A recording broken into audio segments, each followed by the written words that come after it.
Hola, muy buenas. Soy Miguel Sánchez de la Madrid. Yo soy psicólogo de profesión, también soy terapeuta manual y esto es un curso de morfopsicología del cuerpo entero.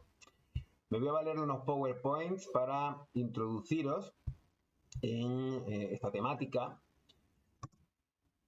que vamos a abordar desde la terapia centrada en el sistema nervioso, que es la terapia que yo realizo, y dentro del proyecto de los tres cerebros, que también es un proyecto que yo promuevo a nivel personal y a nivel profesional y que lo seguiré haciendo durante probablemente bastantes años.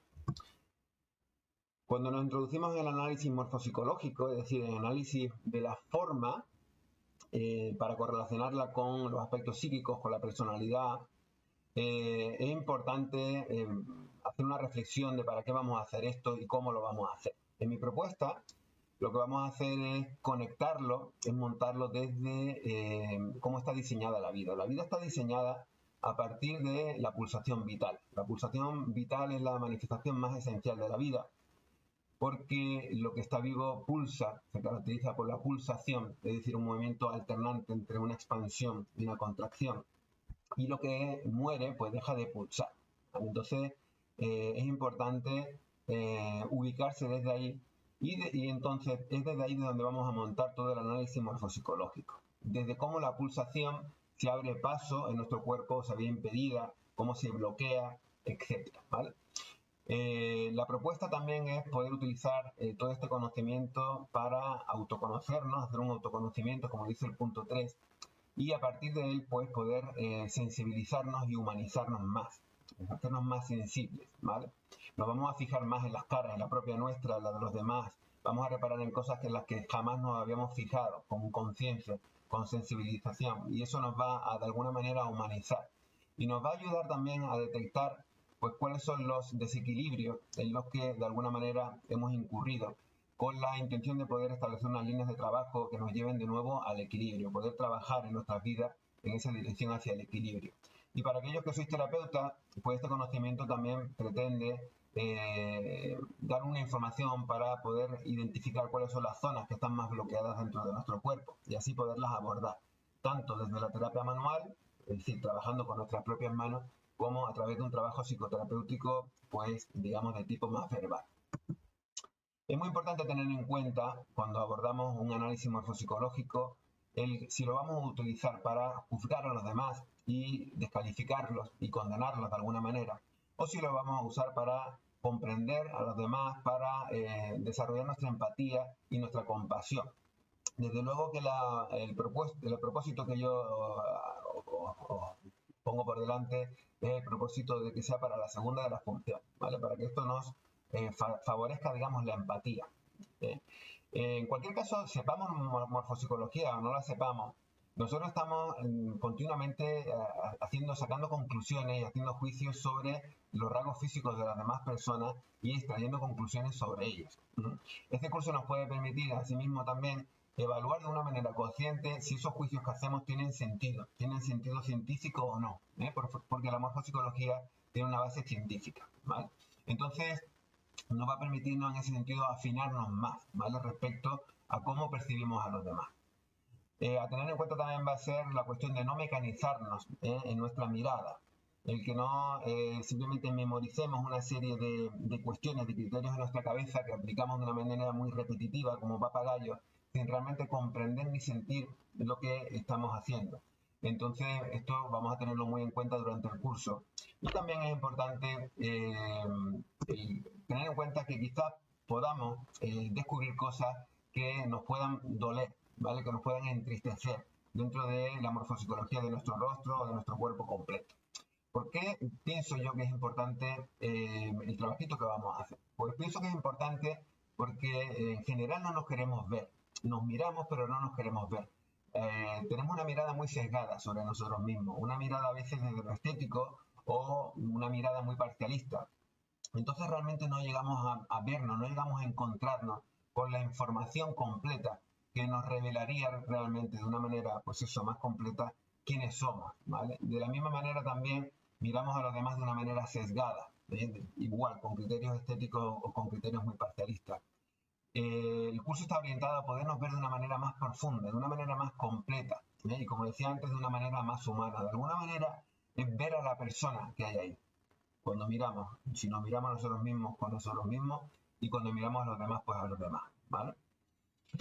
Entonces, bueno, la ciencia mecanicista casi que nos ha convencido, casi que estamos convencidos de que somos una especie de robots, ¿no? Una especie de máquina, ¿no? Que muchas veces el ejemplo, la metáfora que usamos para nuestro cuerpo.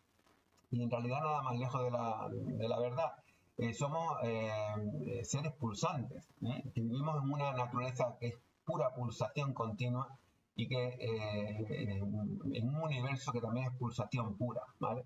La pulsación, por ejemplo, pues ahora que vamos a empezar la primavera, la naturaleza está pulsando continuamente y ahora empezamos la primavera, un periodo expansivo donde todo florece. La pulsación da razón de una serie de fases, de una serie de ciclos, de un proceso continuo de cambio, del cual si nosotros somos conscientes, pues podemos ir a favor de la pulsación y no en contra. Es como ir a favor del río de la vida, ¿vale? Entonces eso nos permite ponernos en contacto con la realidad de una manera pues muy fina, digamos, ¿no?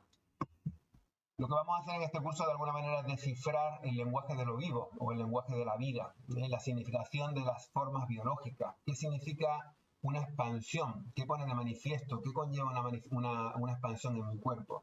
Y de la misma forma que está poniendo de manifiesto una contracción, qué es lo que conlleva, qué significa una contracción en mi cuerpo, ¿vale? Es ese análisis el que vamos a hacer de manera continua en nuestras formas. De alguna manera me parece muy bello el poder contemplar cómo la vida se manifiesta en nuestro cuerpo a través de la pulsación y cómo nosotros finalmente nos estamos manifestando en la vida, cómo nos estamos poniendo en acción en la vida, ¿no? Y todo eso se ve cuando observamos un cuerpo. Realmente este curso podría servir casi para nada. Quiero decir, la morfopsicología, tal y como yo la quiero plantear, lo que nos va a ayudar es a poder ver, poder reconocer a la persona que tenemos delante. Hemos puesto una serie de velos, una serie de programaciones que nos impiden ver, cuando en realidad ver es lo más natural. Entonces no hace falta tener un propósito, como por ejemplo el que suele ocurrir más, que es el de ganar algún tipo de poder sobre el otro. No va exactamente por aquí esta historia. Puedes utilizarlo para tener un poder profesional, por ejemplo, ¿no? Pues como lo que llevo yo a cabo, pero realmente no es necesario. Simplemente el abrir la capacidad de ponernos frente a otra persona o ante mí mismo y contemplarme en toda esa información que se está manifestando realmente y que yo puedo realmente captar, eso sería el propósito. Y como decía, eso nos va a sensibilizar y nos va a humanizar. Si nosotros entramos por este caminito de la morfopsicología, realmente vamos a estar mirando mucho las caras de las personas y eso nos humaniza. Por contrario, cuando nos tapan la cara con una mascarilla, eso nos deshumaniza porque perdemos de vista los rasgos de las personas que son esos que nos hacen seres humanos, ¿vale? Entonces, podemos empezar a profundizar en esa capacidad de ver personas simplemente por el placer de ver personas, ¿vale? Y entonces en ese sentido vamos a disfrutarlas más, vamos a disfrutar más las relaciones y vamos a disfrutar más la vida, ¿vale? El bloqueo de la pulsación, hemos dicho que la pulsación es un continuo movimiento, un vaivén entre la expansión y la contracción. Entonces, esa pulsación se puede bloquear, se puede detener bien en expansión o se puede detener en contracción. Y esos bloqueos de la pulsación, pues van a, muchas veces, gracias a las fascias, a los tejidos conectivos, que es lo que realmente cimenta, digamos, plastifica nuestro cuerpo, pues van a moldearlo. Finalmente, van a darle forma a nuestro cuerpo. Y es todo esto lo que vamos a tratar de contemplar y de descifrar, ¿vale? Vamos a basarnos en los conocimientos de Claude Chigot, francés, que de alguna manera inició con todo esto, anterior a Wilhelm Reich. Posteriormente, Luis Corman es ya el científico que le da forma a la actual morfopsicología, ¿vale? A partir de los conocimientos de Claude Chigot. Vamos a unirlo al mismo tiempo con los conocimientos de Wilhelm Reich, psiquiatra, psicoanalista, médico, que su obra está basada, levantada, construida, toda puramente desde el entendimiento de la pulsación vital, ¿vale?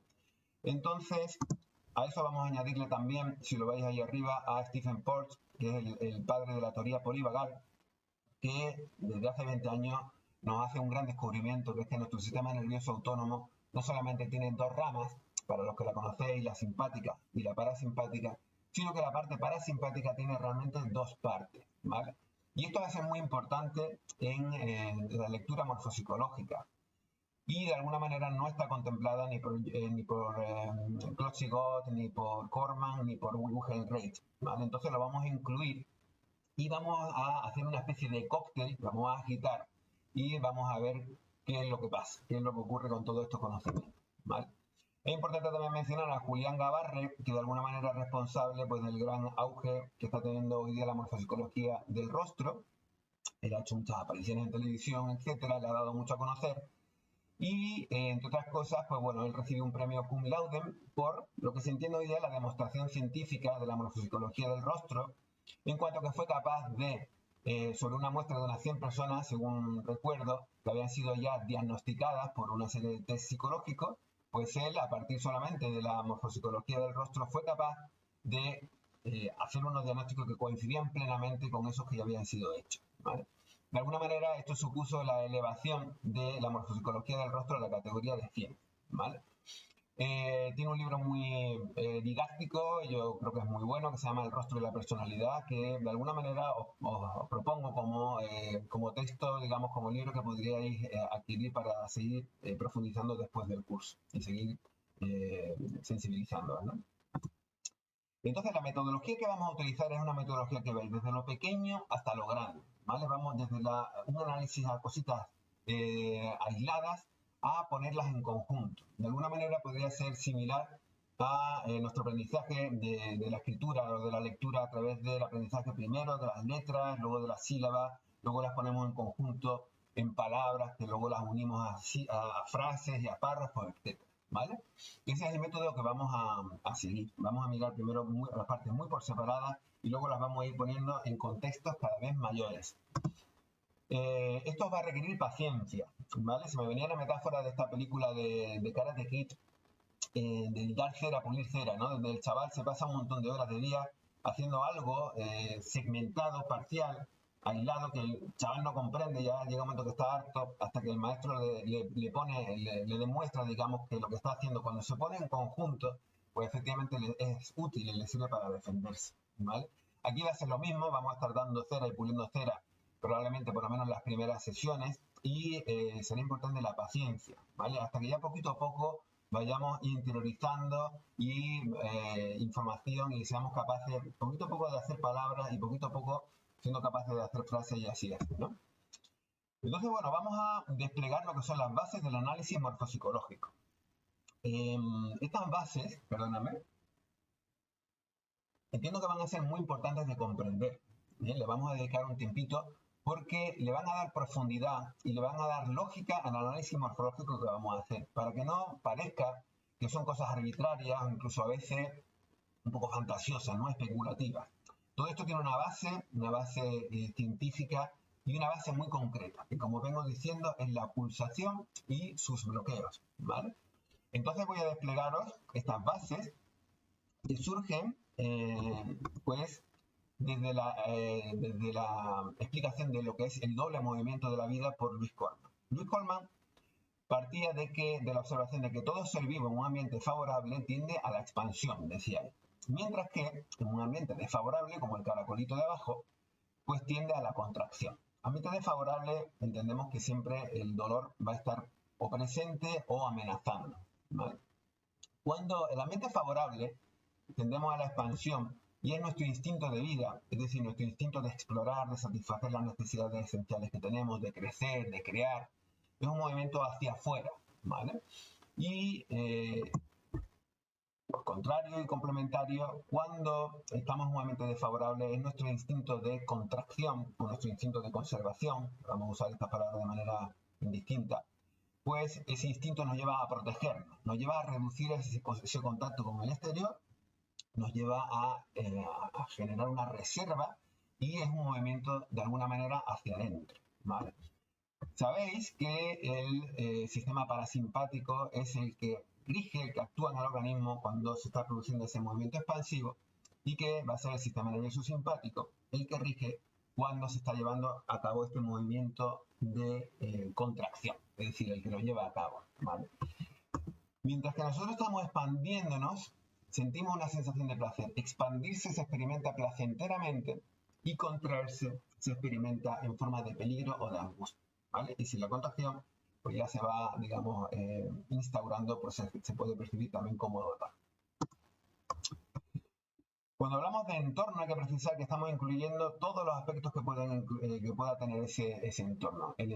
La parte climática, la parte económica, social, la parte afectiva, emocional, todo eso de alguna manera lo está reflejando nuestro cuerpo y nuestro rostro. Es decir, el entorno donde nos hemos criado, donde nos hemos desarrollado y donde a día de hoy seguimos viviendo, ¿vale? Por ejemplo, hay climas muy adversos, muy hostiles, que van a generar, como esa metáfora del caracolito, una serie de reacciones de protección, por ejemplo, de los orificios nasales, hasta de los oídos, ¿no? Eso viene al caso, por ejemplo, fijaros que los buceadores profesionales, cuando se meten en agua fría, hacen crecer un hueso aquí del oído para protegerse de la entrada del agua, y del frío. Entonces, nuestro cuerpo, que es muy plástico, como vamos a ver ahora, está en continua reacción al entorno, ¿vale? En función de si es, digamos, favorable o desfavorable.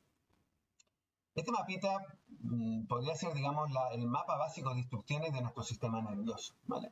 En realidad, nuestro sistema nervioso no deja de ser un sistema diseñado para percibir y reaccionar. Es un sistema de percepción y reacción.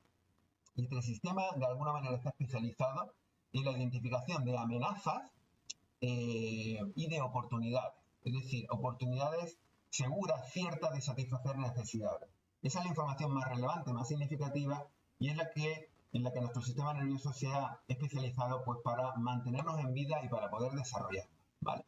Cuando nosotros percibimos una amenaza, inmediatamente, de manera automática, nosotros reaccionamos con una contracción neuromuscular. Y por contra, cuando percibimos una oportunidad cierta, segura, es decir, que no hay incertidumbre, de satisfacción, entonces nosotros nos expandimos, ¿vale? Eso está representado ahí en esa diapositiva con un puño cerrado o abierto, ¿vale?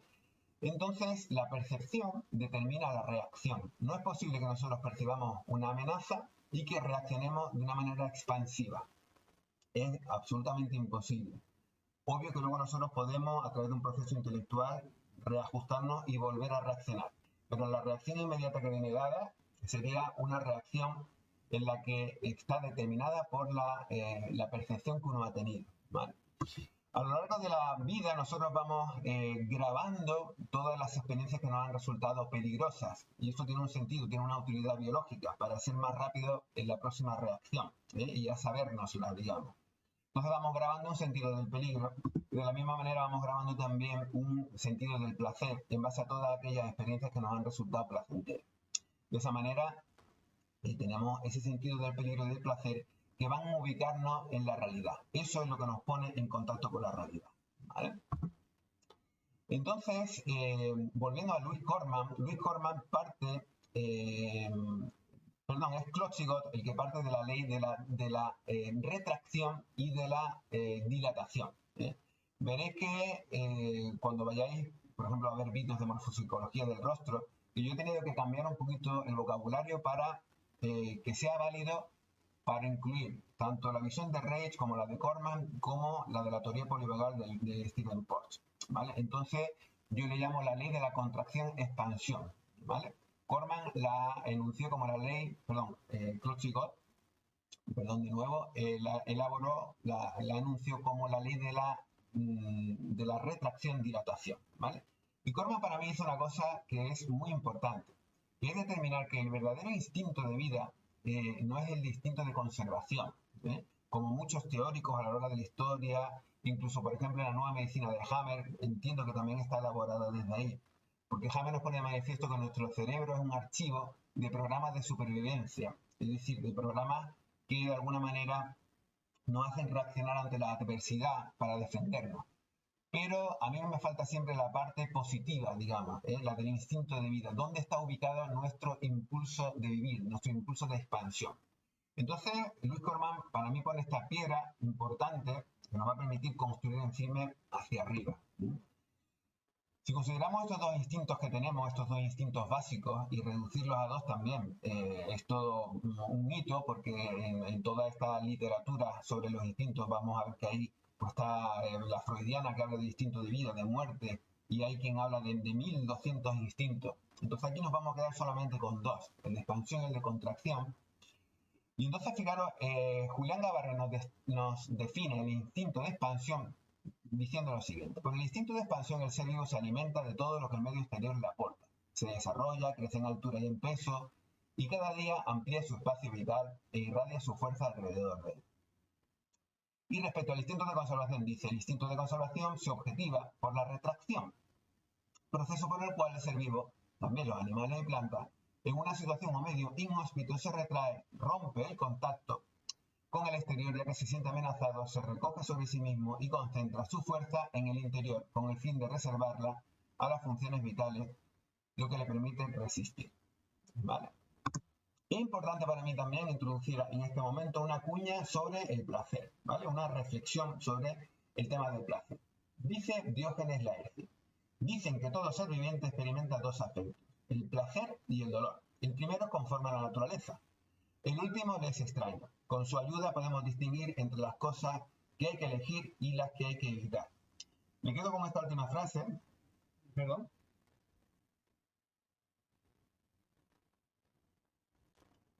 Que nos pone de manifiesto cómo, imaginaros, ¿no? Si la referencia del placer, cómo podemos elegir lo que es bueno para nosotros, ¿no? Al mismo tiempo, el dolor, lo que nos produce dolor, pues si tú tomas un alimento que está en mal estado, ya te va a doler la barriga, te está poniendo de manifiesto que no es una buena elección, ¿no? Que has tomado algo que no te sienta bien. Entonces, el placer y el dolor están a la base de esas pistas, esa información básica que nos permite elegir, ¿vale? Escribía yo en mi libro, En contacto con la vida, que buscar el placer y evitar el dolor siempre ha sido la regla de oro, la norma básica de la vida para desarrollarnos y evolucionar y protegernos. En su desarrollo en nuestro planeta, desde su origen hasta la vida, hasta el día de hoy, perdón, la vida siempre ha utilizado esa misma consigna para abrirse camino en su evolución. Buscar el placer y evitar dolor. Eso es lo que hacemos todos los bichitos que estamos vivos sobre la faz de la Tierra, da igual que seamos muy pequeñitos o que seamos muy grandes como elefantes. Todos buscamos el placer y evitar el dolor. Y es muy buena referencia, ¿vale? Pero es muy importante precisar que la búsqueda del placer y el hedonismo son dos cosas diferentes. El lema del hedonismo podría enunciarse, digamos, como la búsqueda del placer para evitar el dolor. Fijaros lo que hace una sola proposición. El hedonista, para no sentir un dolor que ya se ha producido, un malestar, lo que hace es buscar un estímulo placentero que le ayuda a tapar o perder de vista, a insensibilizarse a ese malestar, a ese displacer que está sintiendo, ¿vale? Eso no tiene nada que ver con la norma, la regla de oro de la vida, ¿vale? Es una compensación, eso es una huida a través del placer, es una evasión, ¿vale? Entonces, buscar el placer y evitar el dolor realmente no es lo que nos hace hedonistas, ¿eh? Lo que nos hace hedonistas es algo distinto. El hedonismo siempre tiene efectos secundarios, siempre nos va a pasar una factura, ¿vale? Mientras que la búsqueda del placer sana, no. Si yo me como una pera, pues simplemente la voy a disfrutar y luego me va a reportar un beneficio. Sin embargo, pues cualquier actividad estimulatoria, pues por ejemplo una droga o comer de más, siempre me va a producir una factura negativa, siempre me va a producir efectos negativos tanto a nivel de cuerpo como a nivel de mente, ¿vale? Por eso, en base a todo esto, podemos decir que el placer es la gasolina de la vida, ¿eh? Y de hecho, cuando las personas están deprimidas, cuando estamos deprimidos, cuando hemos perdido el sentido de la vida, lo que es necesario de manera esencial es reconectarnos con el placer, con la capacidad de experimentar placer, pero placer del sano, no del placer neurótico, digamos, o lo del hedonista, ¿vale? Esta diferenciación va a ser muy importante a tener en cuenta también en nuestro análisis morfopsicológico. Así que la orientación al placer, y si esta es sana o compensatoria, es decir, hedonista, la evitación del dolor, cuánto la persona está evitando, cómo vemos en su cuerpo los mecanismos que están evitando el dolor, la manifestación del dolor en sí mismo en el cuerpo de la persona van a ser referencias muy esenciales, muy primarias, muy básicas que vamos a ir rastreando en el cuerpo de la persona, sea el nuestro o de la persona que estamos observando, ¿vale? Entonces, otra cuestión, cambiando un poquito de tema, es que, fijaros, nosotros cuando somos pequeñitos, pues estamos en un periodo absolutamente expansivo, ¿eh? Nuestras fuerzas de crecimiento celular están en marcha y somos pura expansión. Pero tenemos poca diferenciación, ¿eh? No hay diferencia, está todo hecho una especie de masa amorfa. Y el proceso de maduración precisamente va a consistir en diferenciar partes unas de otras, en tonificarse. Entonces todo eso va a generar una definición y va a generar una diferenciación, ¿vale? Entonces realmente la forma final de nuestro cuerpo va a ser el resultado de el diálogo, la interacción o muchas veces la lucha directa entre la fuerza de expansión de nuestro organismo, nuestro instinto de expansión y el topar con las presiones, los conflictos, las agresiones que nos vienen desde el medio exterior, ¿vale? Ese va a ser el resultado final que podemos apreciar en el cuerpo de cualquier persona grabada, digamos, su historia, digamos, en el cuerpo, ¿no? El niño es pura expansión, es pura fuerza de crecimiento que se desarrolla con una mayor o menor agresividad activa o pasiva por parte del entorno, que van a activar su instinto de conservación para defenderse, ¿vale? Por ejemplo, el parto puede ser una experiencia pues muy plácida para el bebé, rara vez, o puede ya suponer una situación de un claro conflicto con el entorno en cuanto a que la fuerza de expansión del niño, que sabéis que es la que activa el parto a través de las adrenales, de las glándulas adrenales, pues ya se encuentra con presiones, con dificultades para salir, y eso empieza a, de alguna manera, grabar y a conformar y a modelar el cuerpo ya del bebé, ¿vale? Y por supuesto, como comentábamos el otro día, ya desde el periodo fetal, la investigación científica ha ido cada vez profundizando más en el sentido de que muy pequeñitos nosotros experimentamos, reaccionamos, nuestro sistema nervioso, aunque no está completo, pero reacciona, ¿vale? Y entonces ya desde ahí se inicia todo este diálogo, interacción o lucha, a veces muy fuerte, entre nuestro instinto de expansión y la adversidad del entorno, que va a ir dando una solución de compromiso, ¿no? Que se va a ver luego plasmada en nuestro cuerpo. Así, por ejemplo, si vemos a esta chica de la izquierda, podemos imaginar que esta chica de alguna manera no ha madurado, porque sigue teniendo unos rasgos muy infantiles, no se ha diferenciado. Mientras que la persona de la derecha, pues probablemente se ha contraído demasiado, se ha defendido demasiado y hasta que se ha retorcido un poquito. Si veis, los ojos están muy pequeñitos, están resguardados, sus orificios nasales también están protegidos, la boca también está ahí adentro muy resguardada, ¿vale? Entonces podemos ver que esta persona ha tenido un serio conflicto con el entorno afectivo, social, económico, climático, no sabemos, tenemos que profundizar en el que se crió y en el que se ha desarrollado, ¿vale? Entonces, nuestra forma, en relación a la pulsación, pues también tiene a lo largo de los momentos vitales, pues ciertas características. La infancia, como hemos dicho, está caracterizada por la expansión, mientras que en la adolescencia se produce imaginaros que vamos a usar mucho la metáfora de un globo, como si nos contrajeran desde aquí y entonces nuestra cara se proyecta hacia adelante, ¿no? La adolescencia está caracterizada por la impulsividad, por el tirarse hacia adelante, ¿no? Y entiendo que así debe ser. Entonces, eso en morfopsicología se llama retracción lateral, ¿vale? Yo le voy a llamar una contracción desde los lados, ¿vale? Entonces eso genera esa proyección que hemos dicho. En la adultez, sin embargo, echamos cabeza, se va a desarrollar más nuestra parte cortical y de alguna manera eso nos va a poner unos frenos. Es como si ya el globo nos lo apretáramos desde aquí, ¿vale? De frente. Y entonces eso de alguna manera da freno y equilibrio a nuestra impulsividad y por eso decimos que echamos cabeza, ¿vale? El periodo ya, la última etapa de la vida, pues se caracteriza por la contracción. Vamos menguando poquito a poco y la energía vital poquito a poco se va desalojando de nuestro cuerpo cada vez contiene menos y así hasta el proceso de muerte, ¿vale? Entonces ese sería el primer criterio que vamos a tener en cuenta en todo momento. Es si una zona, da igual que sea el cuerpo en su conjunto, si lo miramos de manera muy global, o por ejemplo pues una nariz, o un labio, o el labio superior, o la oreja, Cualquier cosa que miramos vamos a mirarla desde el punto de vista de si está expandida o si está contraída, ¿vale? Y ahora vamos a introducir un segundo criterio. También nos vamos a fijar en la tonicidad que tiene esa expansión o esa contracción, ¿vale? La tonicidad está determinada en nuestro organismo por el sistema nervioso, ¿vale? Que es el director de la orquesta de todo el cuerpo y está a la base, pues realmente de todo lo que ocurre en él, ¿vale? Para explicar la tonicidad vamos a valernos del ejemplo de estos globitos, el globo hipertónico, la zona hipertónica, la nariz hipertónica, va a estar como este globo demasiado hinchado, que está como distendiendo mucho las paredes, está como reventando, ¿no? Y entonces este globo va a tener alta presión, va a tener la forma muy definida. Si estamos hablando ya de nuestro cuerpo, va a tener más músculo, va a haber una hipertrofia, va a estar más musculado, se va a traducir en una rigidez y está caracterizado pues, por la tensión. Y todo esto hace que el cuerpo de alguna manera se eleve de más y sabemos que esto está regido por el sistema simpático, ¿vale? Genera una simpaticotonía, un tono simpático. Lo átono, por lo contrario, está representado en este globo que está como demasiado flojo, tiene una holgura, ha perdido forma, está átono, quiere decir que tiene baja presión, tiene una forma menos definida.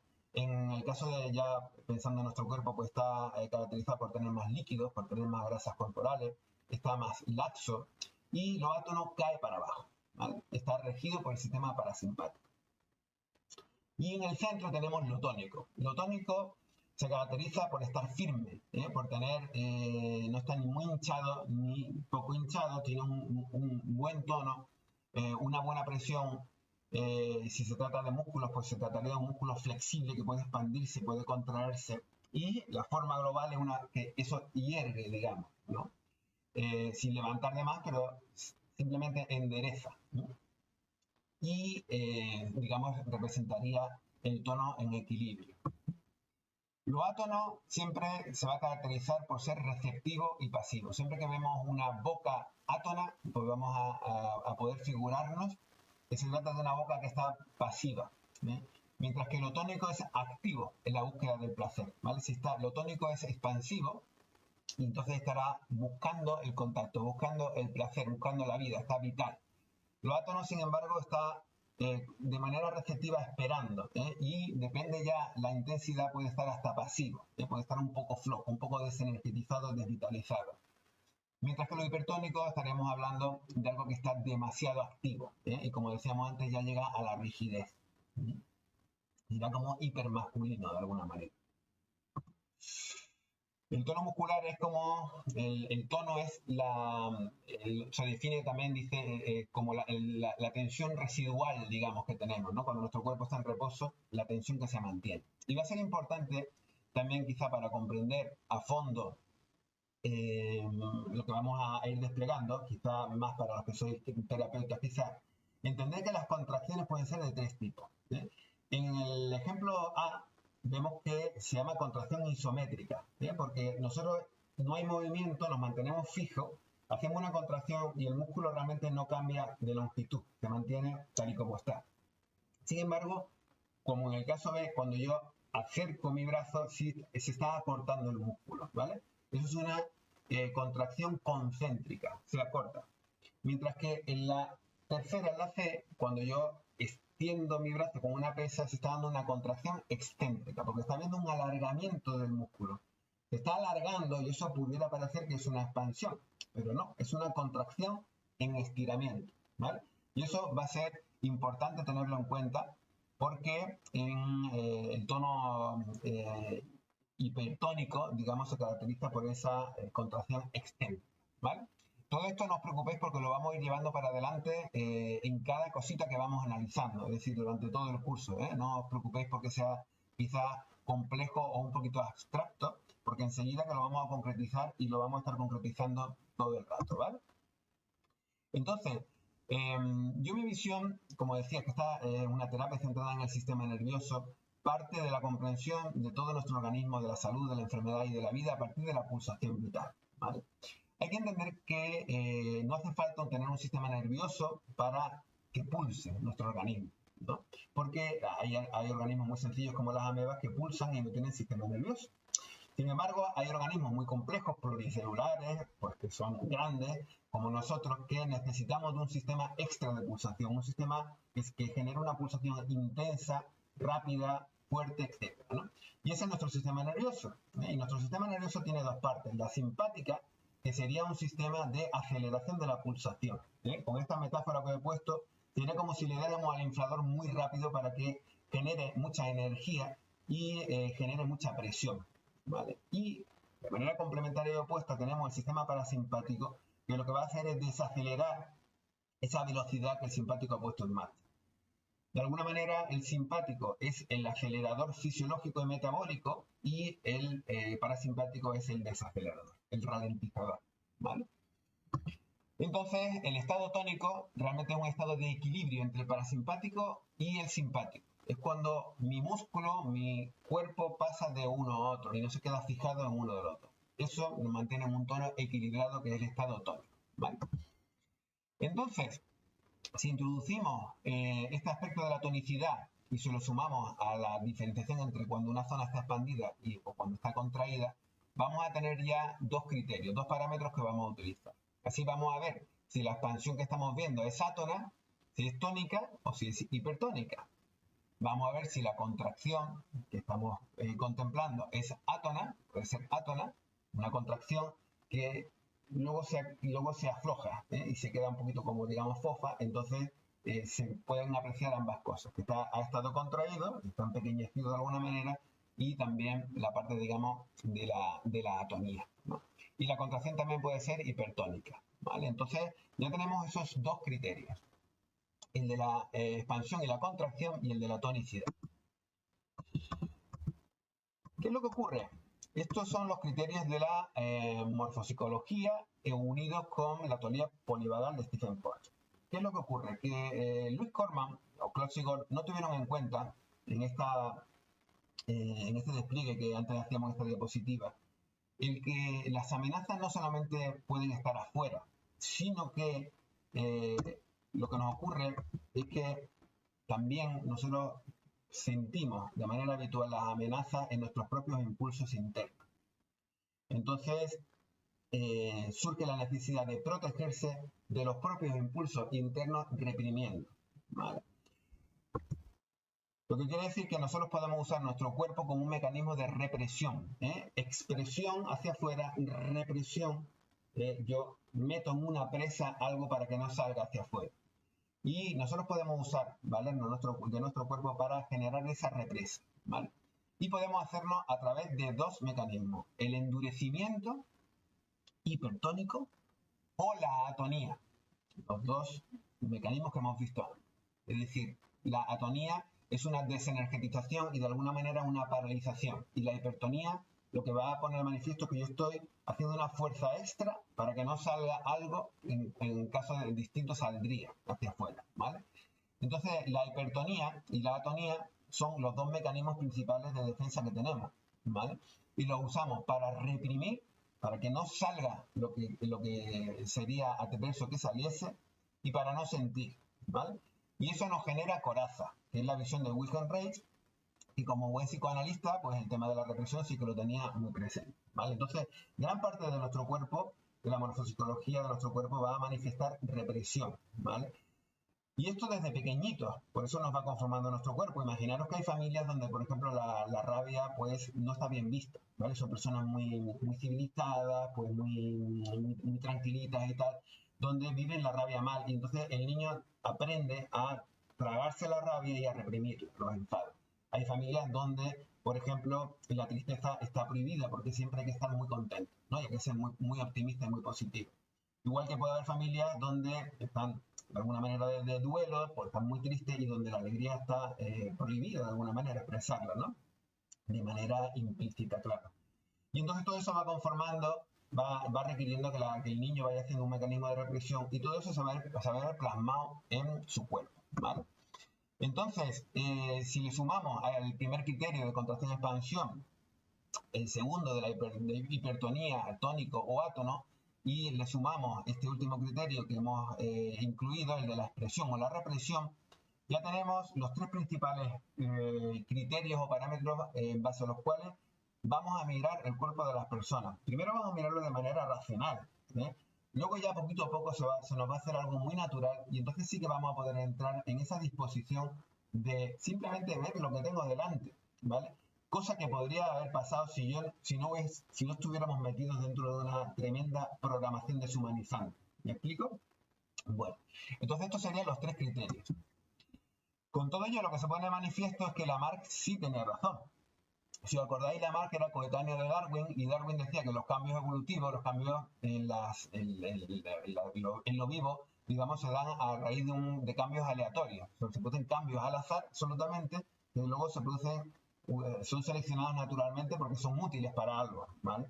Pero lo que nos pone de manifiesto todo lo que estamos viendo y toda la neurociencia actual a través de toda la epigenética y tal, es que nosotros somos enormemente plásticos y que nosotros cambiamos no por azar, sino por necesidad, para adaptarnos al entorno y adoptamos unas estructuras, unas formas y unas funciones para adaptarnos a ese entorno mejor, ¿vale? Entonces es por eso que somos muy plásticos y es por eso por lo que a pesar de que Lamarck fue absolutamente ridiculizado, etcétera, en su tiempo, y de alguna manera pues Darwin se llevó totalmente el gato al agua, pues hoy vemos que no, que Lamarck tenía mucha, pero que mucha razón. Probablemente más que Darwin, es posible que el mecanismo de la selección del cambio aleatorio se dé en la naturaleza, pero desde luego lo que está más que demostradísimo hoy día es que la adaptación al entorno es continua y como el propio Lamarck ponía en su ejemplo de la jirafa hace su cuello largo para poder alcanzar las ramas más altas y con ellas sus frutos, ¿vale? Entonces, es esa necesidad de adaptación al entorno lo que da razón del cambio de forma. Entonces, siempre que vemos a una persona, vamos a apreciar en ella, vamos a saber que hay una herencia de sus antepasados, una herencia epigenética, y aquí es muy importante precisar que nosotros heredamos los genes, obviamente son iguales para todos, ¿eh? Si ya se ha descubierto que los monos y las personas tenemos unos genes muy parecidos en número, son prácticamente los mismos, pues ya no digamos entre miembros de la misma especie. Entonces, obviamente mis genes y los de mi padre son los mismos. Lo que yo he heredado es la configuración epigenética, quiere decir, la configuración de genes activados e inhibidos que mi padre tenía, en alguna medida, igual de mi madre, o igual incluso de alguna de mis abuelos. Pero estoy heredando epigenética, y epigenética significa cambiable, ¿vale? Mientras que genético significa no cambiable, ¿vale? Si yo resulta que pudiera ser que he heredado la boca en contracción de mi abuelo, he heredado su forma, pero al mismo tiempo he heredado la cualidad que esa boca contraída conlleva. Quiere decir, estará más cerrada al contacto, seré más comedido a la hora de hablar, en mi relación con el placer, etcétera, etcétera, etcétera, que vamos a ver ahora, ¿vale? Es decir, heredo el rasgo y heredo las cualidades y lo que conlleva ese mismo rasgo, ¿vale? Entonces, en cada persona, en cada rasgo, vamos a ver una posible herencia epigenética, vamos a ver la reacción plástica al entorno desde fetito, y todo eso finalmente va a redundar en una determinada morfopsicología del rostro. Os he puesto ahí a estos gemelos astronautas de la NASA con el que se hizo un estudio, el de la izquierda, el más rellenito, él se expandió porque se fue un año a la Luna, mientras que el otro se quedó aquí en la Tierra, ¿vale? Entonces, fijaros cómo teniendo la misma herencia epigenética, pues sin embargo luego la adaptación al entorno ha sido muy diferente, y en solo un año, es verdad que en un contexto muy particular, pues fijaros las diferencias que se generan. Entonces, nuestro cuerpo es muy plástico gracias a nuestro sistema nervioso, a la plasticidad neuronal y a la fascia, al tejido conectivo, que en algún momento iremos viendo que también da razón de esa enorme plasticidad que tenemos. Entonces, entrando un poquito más de lleno ya en la morfopsicología del rostro, vamos poquito a poco adentrándonos. No os voy a leer todo, porque dentro de este PowerPoint os voy a dejar algunas zonas para que vosotros las leáis tranquilamente, deteniendo con el pause.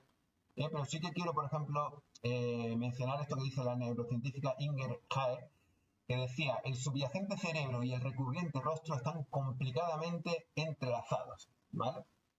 O esta otra que decía Jeffrey Sperber, que decía, el cerebro abajo y el rostro encima están inexorablemente entrelazados, subrayando la importancia de los procesos embriológicos que se producen durante el primer año de vida, ¿vale? Aquí empezamos a unir. ¿Por qué el rostro nos da tanta información? Porque está intrínsecamente unido al cerebro, ¿vale? Es como el terminal más directo del cerebro. Vamos a ver ahora, como viene ya marcado ahí, que el rostro tiene tres caras, tiene tres partes, perdón, ¿vale? Que están vinculadas con tres partes del cerebro nervioso, del sistema nervioso. Entonces, me gusta la manera de expresarlo, ¿no? Es decir, es como la parte de fuera y la parte de adentro, pero están muy íntimamente relacionados a través de los pares craneales, de los nervios craneales, ¿vale? Esto vuelve a ser un poquito técnico, a algunos servirá y a otros no, ¿vale? Entonces, entramos ya en esto que os comentaba de las tres áreas del rostro, que esto ya es terreno propio central de la morfopsicología del rostro, ¿vale? Entonces, la morfopsicología se divide la cara en tres zonas. La zona cerebral, que va desde donde terminan los ojos hacia arriba, asociada al pensamiento, a la razón, al pensar. La zona afectiva, que va desde donde terminan los ojos a donde termina la nariz, todo este tercio, que está vinculada íntimamente a nivel embriológico y posteriormente con el sistema límbico, y está asociado por tanto al sentir. Y la zona instintiva, que sería desde aquí donde termina la nariz hasta el mentón, que es la zona instintiva, vinculada a los instintos y a la capacidad de realización en la materia de la persona. Esto lo vamos a repetir muchas veces, ¿vale? De alguna manera a actuar, ¿vale? Entonces, aquí lo veis representado en esta diapositiva, que es muy explícita, como está la parte reptiliana abajo, el cerebro reptil, el cerebro mamífero, sistema límbico en el centro, y arriba la parte más expresamente humana, que es la cortical. Es como de alguna manera si tuviéramos tres cajones, ¿vale? Bien diferenciados. Y aquí tenéis el mapita básico también que se divulga en la morfopsicología, ¿vale?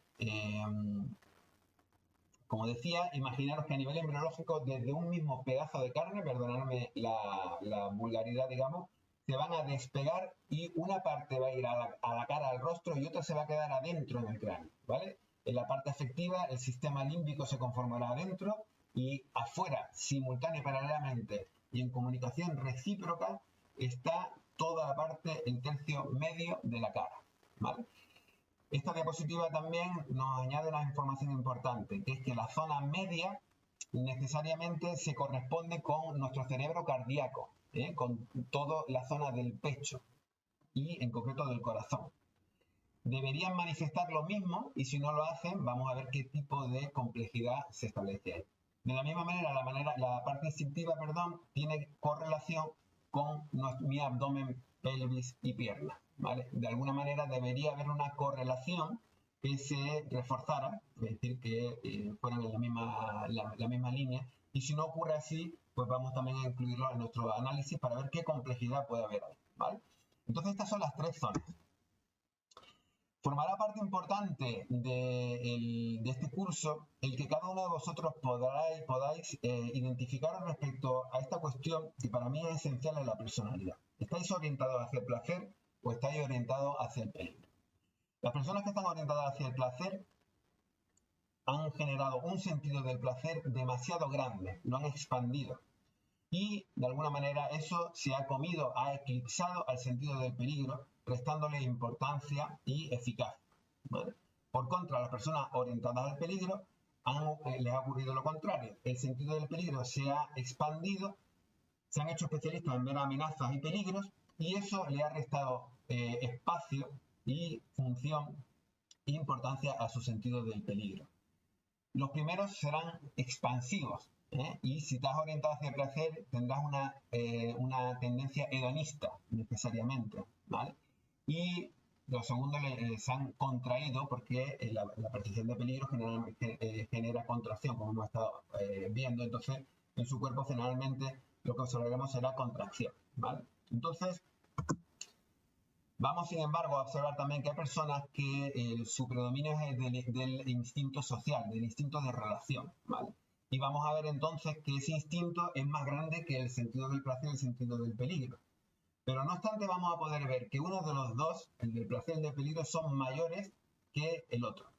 Entonces vamos a encontrar personas orientadas hacia lo social, hacia lo relacional, que tienen un segundo instinto, el del placer, más potenciado, ¿vale?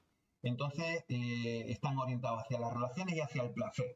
y eso lo vamos a ver reflejado en su morfopsicología. De la misma manera que en el ejemplo de abajo, personas con un instinto social muy fuerte, pero están orientados al peligro, ¿vale? Y ya vamos a describir un poquito en qué consistiría eso. Entonces, estas son configuraciones también que las vamos a ver muy frecuentes y ahora os voy a invitar a ver que os chequeéis a ver por dónde puede ir en vuestro caso la cosa.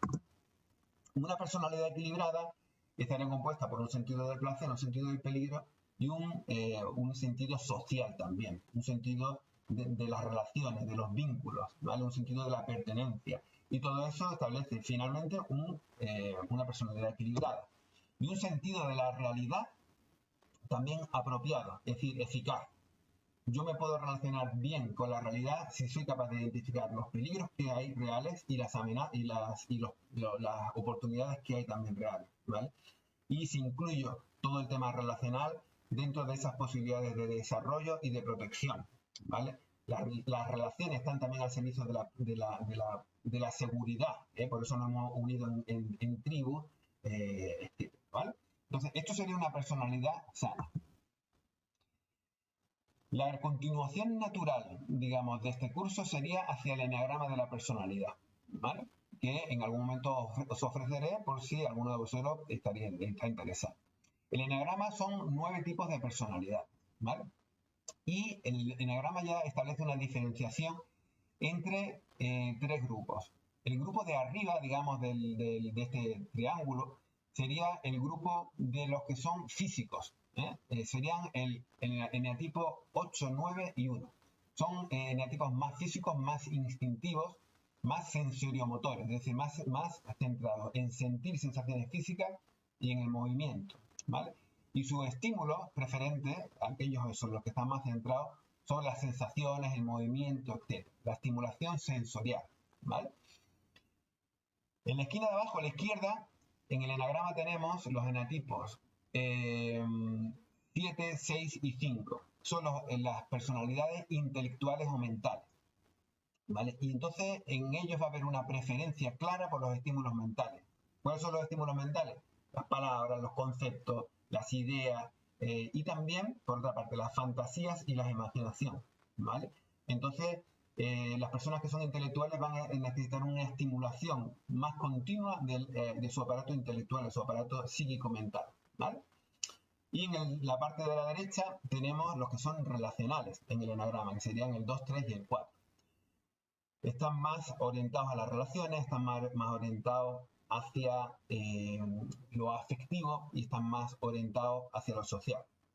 Sus estímulos preferentes son las relaciones, se alimentan de relaciones, del contacto social, más o menos superficial, el contacto afectivo, más íntimo, todo el mundo de los sentimientos, las emociones, son personas más pasionales y están más centrados en la imagen. ¿Por qué están más centrados en la imagen? Porque nuestra imagen es nuestro instrumento de relación social. Yo me relaciono y al final lo que se interpone entre la otra persona y yo, o lo que hay en medio, es mi imagen. Entonces, en estos caracteres surge la necesidad de actuar sobre nuestra imagen para tener un resultado más deseable en la relación, ¿vale? Entonces empieza toda una actuación sobre mi propia imagen, que obviamente los animales no pueden hacer, pero nosotros sí. Cuando hablamos de imagen no estamos hablando solamente de vestimenta, estamos hablando pues de toda la imagen psicológica que les doy a los demás, ¿vale? Por este motivo son personas que están mucho más marcadas por el reconocimiento, por la búsqueda de reconocimiento, que digamos sería un placer que buscan con frecuencia, digamos con constancia, y la evitación de la falta de reconocimiento, del no reconocimiento, la búsqueda de aceptación, la evitación del rechazo, ¿vale? Van a estar especialmente concernidos, digamos, con ello. Los de arriba, los físicos instintivos, están orientados al placer. Son los que hemos hablado antes como orientados al placer. Los intelectuales o mentales son los que hemos hablado antes como orientados al peligro. Y los de la esquina de abajo a la derecha son los que están orientados a las relaciones, tal y como hemos hablado antes, ¿vale? Entonces, esto es algo que me gustaría proponeros que quedase claro, es decir, que cada uno se haga una idea clara de cuál es su orientación, su tendencia, para poder ya, si alguien lo desea, pues poder conectarse con el enagrama. Vamos a hacer una pequeña paradita, ¿vale? Te propongo que pares el vídeo y te plantees por un momentito cuál es la orientación predominante que tienes de comer, hacia el placer o hacia el peligro. ¿Cuál es el sentido que tienes más desarrollado y que de alguna manera se ha fagocitado, eclipsado al otro? Te puedo dar una pista, el plantearte hacia qué estímulos tiendes mayoritariamente, si son físicos, afectivos, relacionales, intelectuales. Y de otra manera también te puedes plantear cuál es tu instinto predominante, ¿vale? Te propongo que lo hagas, que hagas incluso algo escrito, ¿vale? Yo continúo para comentaros que también otra evolución natural de este curso, que también os propondré en su momento, por si alguien está interesado, sería la comprensión de los caracteres que Wilhelm Reich elaboró. Él, junto con el desarrollo que luego hace Alexander Lowen, diferencia una serie de cuerpos, ¿vale? Cuerpo esquizoide, el cuerpo oral, masoquista, el cuerpo rígido y el cuerpo psicopático, ¿vale? Cuando nosotros somos capaces de identificar que alguien tiene un cuerpo esquizoide, eso de alguna manera se manifiesta en todo su cuerpo, desde sus pies a su cabeza, es decir, hay unas características típicas, ¿vale? Que nos van a permitir de una manera más global comprender a la persona así como de un fogonazo, ¿vale? Entonces, la morfopsicología del rostro lo que nos va a ayudar es a darle una individualización, digamos, a este carácter, puesto que no hay dos caracteres esquizoides iguales o dos caracteres orales. Entonces lo que nos va a ayudar es a darle la peculiaridad y ver la individualización de cada persona, ¿vale? Con sus rasgos propios sui generis, ¿vale? Le va a dar en ese sentido riqueza. Pero estas estructuras, que para mí son unas estructuras muy básicas, a mí me orientan en mi trabajo de manera, para ubicarme de manera esencial entre la persona, esto funciona. Es decir, yo doy fe, si no nos están dando este curso, de que nuestra forma marca nuestra personalidad y determina nuestro carácter y también los cauces que tomamos en nuestra vida, ¿vale? Entonces, bueno, no voy a entrar mucho en la explicación de lo que supone cada carácter, pero para que lo sepáis y de alguna manera lo tendremos en cuenta. Un cuerpo predominantemente libre, porque en el anterior hablábamos de formas de defensas corporales. Aquí el cuerpo, todos estos cuerpos han quedado al servicio de la represión, de la defensa. De alguna manera la defensa ha ganado al instinto de vida, al instinto de expansión.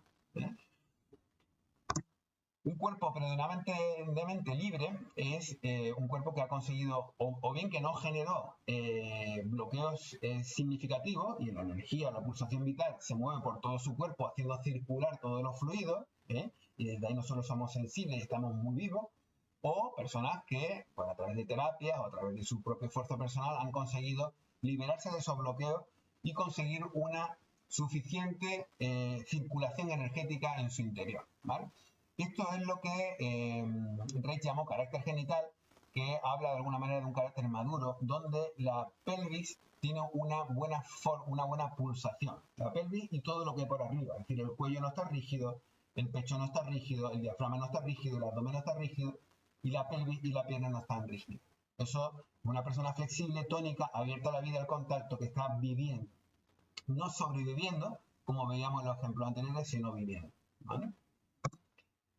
Entonces, si le sumamos lo que hemos andado en los últimos PowerPoint a nuestro análisis, vamos a, ya esto como un poquito como recapitulación, tenemos estos tres criterios: contraído, expandido, hipertónico, tónico, átono, si la zona está en expresión o en represión. Nos vamos a plantear para qué sirve la zona analizada, cuál es su función, eso nos va a dar siempre pistas, y también nos vamos a plantear qué cerebro rige esa zona, ¿vale? Porque en base a qué cerebro rige esa zona, vamos a sacar una serie de conclusiones, ¿vale? Así que con toda esta información, pues voy a proponer un viajito sobre vuestro propio cuerpo de comienzo, y luego ya poquito a poco iremos abriendo la mirada hacia otros. Un viaje que para mí me parece bastante apasionante, bastante alucinante y que, bueno, sobre todo entiendo que tiene la capacidad, que es como yo pretendo transmitirlo, de abrirnos el corazón para ver personas y para humanizarnos, ¿vale? De comienzo nos centraremos en los receptores sensoriales por su importancia central, y en cada uno de ellos pues vamos a plantearnos, fijaros, cada órgano, pues, por ejemplo, nariz, ¿no? O los ojos, como si fuesen ese caracolito. Es decir, si está en expansivo, significará que está abierto al contacto, que está orientado al placer. Eso supone que va a estar en una posición menos económica, va a estar como un grifo abierto, va a estar gastando más. Si se trata de una expansión átona, va a estar hiposensible, va a estar, siente menos, que si está en un estado, como vamos a ver ahora, de contracción. Va a ser menos selectivo que lo que está contraído en sus contactos, y puede que también esté más disperso. Entonces, vamos a dotarle a cada pequeño organito, cada cosa que miremos, a las cualidades que tendría ese caracolito, digamos como metáfora, en su estado, ¿vale? Lo contraído, pues una nariz contraída pues está orientada hacia el peligro, está más cerrada al contacto, será mucho más selectiva en su intercambio, por eso está cerrada, para controlar qué es lo que entra, qué es lo que sale, y estará más orientado a la seguridad, está en una posición más económica y también está más sensible, ¿vale? Que esto lo voy a explicar ahora y probablemente que tienda a estar sea más enfocado y más concreto, ¿vale? Las reglas de interpretación que vamos a usar, sumándolo a lo anterior, es que, y esto es un lenguaje, digamos, que he adoptado para que sea válido para englobar la visión de Reitz, la visión de Luis Corman y la visión de Stephen Porges de la teoría poligonal, ¿vale? Lo que está replegado hacia adentro le vamos a llamar contraído, ¿vale? Lo que se mueve hacia afuera, expansivo. Lo que está hacia atrás, le llamamos retracción, es retroceso hacia atrás, y lo que va hacia adelante está proyectado. Una nariz en retracción será una nariz que está hacia atrás, achatada. Una nariz que está hacia adelante será proyectada, ¿vale? Vamos a considerar también que la curva siempre femenina, la línea recta implica una rigidez y va a ser masculina, y los ángulos y los cortes, digamos, las aristas son también masculinas, ¿vale? Entonces, solamente un último detallito. Si a alguien no le cuadra que lo expansivo amorfo es hiposensible, pues lo vemos aquí. O sea, esta diferenciación que habéis escuchado seguro, la de ectomorfo, mesomorfo y endomorfo, nos pone de manifiesto pues que efectivamente, en mi experiencia, las personas que tienen un cuerpo endomórfico, es decir, que tienen una expansión átona, pues son hiposensibles y su trabajo va a pasar esencialmente por una sensibilización a su propio cuerpo, a registrar los límites cuando se han llenado para comer, que no se den golpes porque tienen menos sensibilidad en definitiva. Y el trabajo sobre la sensibilización es esencial. Así como los caracteres ectomórficos, que serían un cuerpo muy contraído, hipertónico, pues estos tienen el sistema nervioso, digamos, a flor de piel y son hipersensibles, ¿vale? Y por ejemplo, como sabéis vosotros que hago temazcales, si una persona ectomórfica hipersensible entra al temazcal, yo tengo que protegerlo mucho y ya le hablo yo para que se proteja, porque en un temazcal hay mucha energía, se mueven muchas cosas y las personas que son sensibles tienen que ser conscientes de ello. Y ese es el trabajo muchas veces para una persona ectomórfica, ¿vale? Así que bueno, con esto y con esta última diapositiva que nos pone de manifiesto, antes de empezar el análisis por zona, de que hay una norma básica en morfopsicología, que es que no se puede extraer una conclusión de una sola cosa, una sola parte, sino que la morfopsicología requiere ir desde lo pequeño a lo grande, al contexto, de nuevo a lo pequeño, a otro contexto más grande. Estamos en un vaivén continuo de lo grande a lo pequeño para poder extraer conclusiones que realmente tengan sentido, tengan lógica y estén sustentadas en la pulsación, y desde ahí pues en toda la constatación científica que se ha venido dando pues por todos estos diferentes autores que os he explicado, ¿vale? La última cuestión sería si, obviamente, plantearnos si ha existido algún traumatismo, enfermedades o operaciones de estética que hayan podido afectar a la morfopsicología de la persona, ¿vale? Esto es importante tenerlo en cuenta para no achacarle a nuestra adaptación al entorno o a nuestra epigenética lo que estamos viendo, ¿vale? Así que bueno, hasta aquí esta presentación de las bases fundamentales del análisis. Como decía, entiendo que quizás ha quedado un poquito largo, pero entiendo que es muy importante para tener profundidad, para tener lógica, para tener ciencia en cada detallito que vamos viendo y que de esa manera no parezca algo especulativo, arbitrario o incluso fantasioso, ¿vale? Bueno, pues nos vemos en el siguiente vídeo. Gracias.